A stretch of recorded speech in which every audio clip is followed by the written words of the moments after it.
crois que tu ne peux y arriver, si tu crois que tout est terminé, écoute ça.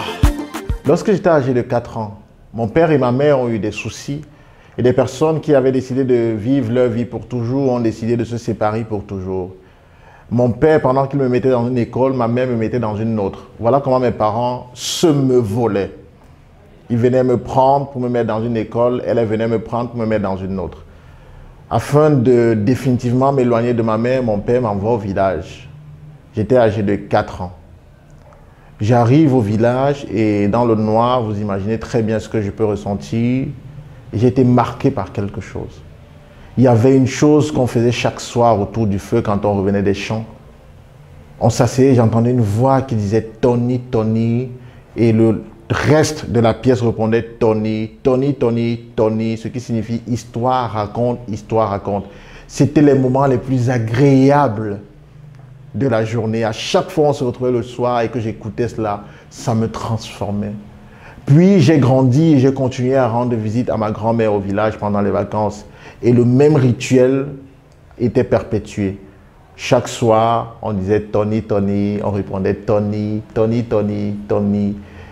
Voilà comment la graine du storytelling a été semée en moi. Voilà comment j'ai parcouru plusieurs villes à travers l'Afrique et même à Dubaï et tout pour raconter une histoire, pour faire du storytelling, pour faire des présentations persuasives à l'aide de cet outil qui s'appelle le storytelling. C'est ça l'origine du storytelling en moi. Pourquoi est-ce que vous devez faire du storytelling lorsque vous faites une présentation? En 2007, la Wharton Pennsylvania University a publié les résultats d'une étude qui visait à voir le niveau d'engagement des personnes lorsque on voulait recueillir une certaine information.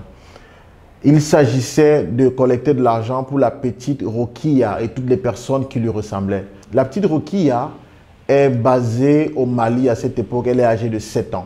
Elle souffre de famine comme de nombreux autres enfants.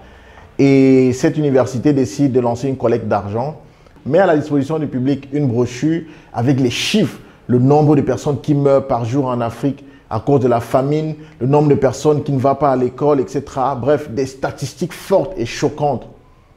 Et les gens adhèrent, les gens contribuent. Sauf que la contribution a été perçue comme étant moindre par rapport aux attentes. À partir de ce moment, on a donc transformé ces chiffres-là en racontant l'histoire de la petite Rokia. Ils ont raconté l'histoire de la petite Rokia, sa naissance, ses souffrances, ses peines, ce qu'elle perdrait si elle continuait comme ça, etc. Dans une belle histoire, ils ont collecté 2,7 fois plus d'argent que la première fois. Résultat des courses, les faits parlent, les statistiques parlent, les chiffres parlent. C'est l'histoire qui gagne, c'est l'histoire qui vend, c'est l'histoire qui engage les gens à la fin de la journée. Faire du storytelling, c'est passer à un autre niveau d'art oratoire. Les grands orateurs sont de grands storytellers. Pourquoi donc il faut faire du storytelling? L'histoire de la petite Rokia nous explique pourquoi nous devons faire du storytelling. Je vous donne 10 raisons qu'on a énoncées pour montrer la puissance du storytelling. 10 raisons. Les histoires sont faciles à mémoriser.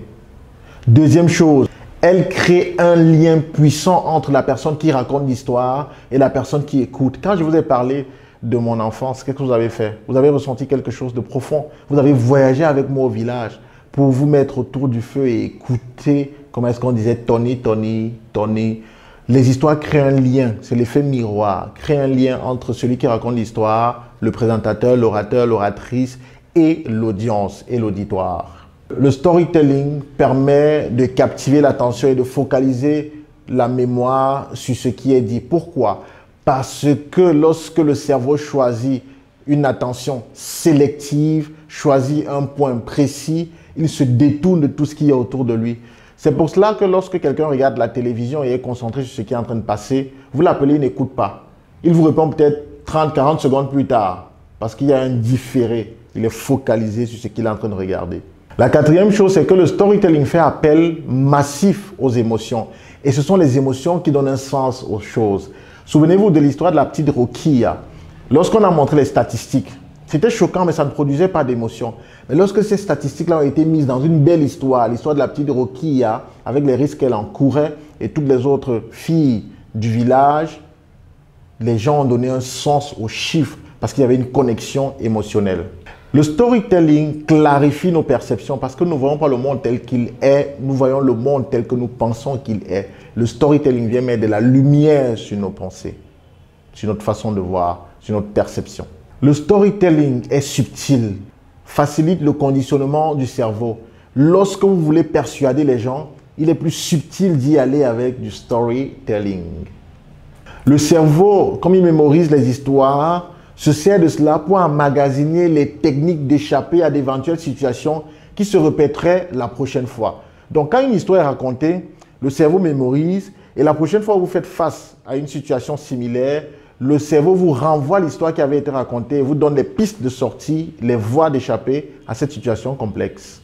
Il faut faire du storytelling parce que les faits sont neutres et ce sont les émotions qui donnent un sens à ces faits. L'être humain est irrationnel. Dale Carnegie l'a dit. Lorsque vous avez affaire à un être humain, ne croyez pas que vous avez affaire à un être logique, mais plutôt à un être d'émotion. Or, ce sont les émotions qui nous permettent de prendre des décisions. Et la meilleure façon de générer les émotions, c'est de faire du storytelling. Et en 10, l'histoire divertit en éduquant. Voilà 10 raisons pour lesquelles nous devons faire du storytelling.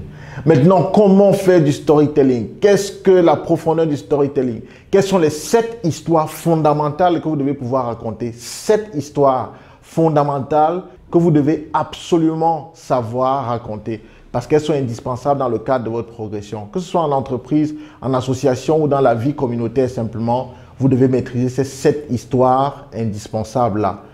La suite de ce sujet, de cette formation dans le coffret.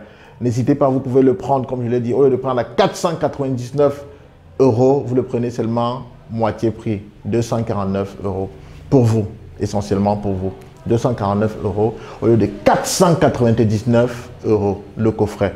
Contactez-moi en inbox si vous êtes intéressé. Il va vous permettre d'avoir les clés du storytelling. Comment construire une présentation en forme de storytelling? Vous avez les clés dans ce coffret de formation. Et là, j'ai ouvert les yeux. J'ai regardé dans un coin de ma chambre.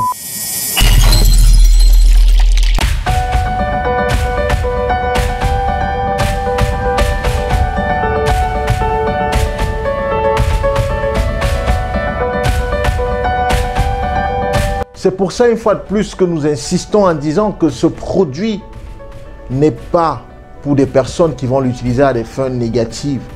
Et qu'à la fin, non seulement le roi va l'épouser, mais en plus de ça, il va sauver sa propre vie, ainsi que celle de nombreuses autres femmes.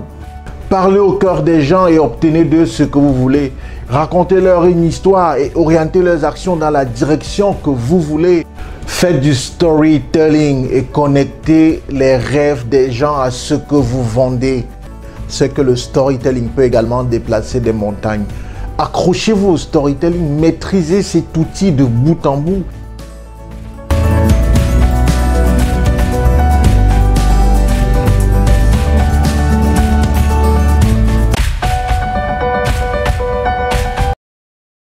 À bientôt pour une autre vidéo.